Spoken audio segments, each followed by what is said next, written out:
wanna play with love tonight. Ruisi is climbing the most dangerous ladder ever to exist, the ladder to Mount Everest. He will jump because he wants to commit suicide. It is not good. I think that you should stop, but he won't. God? Wake up, Peter. Now Ruisi will jump. If he dies, I will be happy.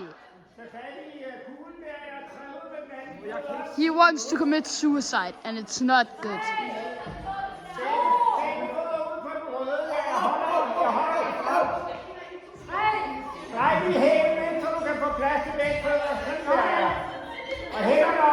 He will now jump and try to commit suicide. I hope he doesn't do it. Some nigger is running up. He will now jump. Woo! This suicide attempt didn't go well.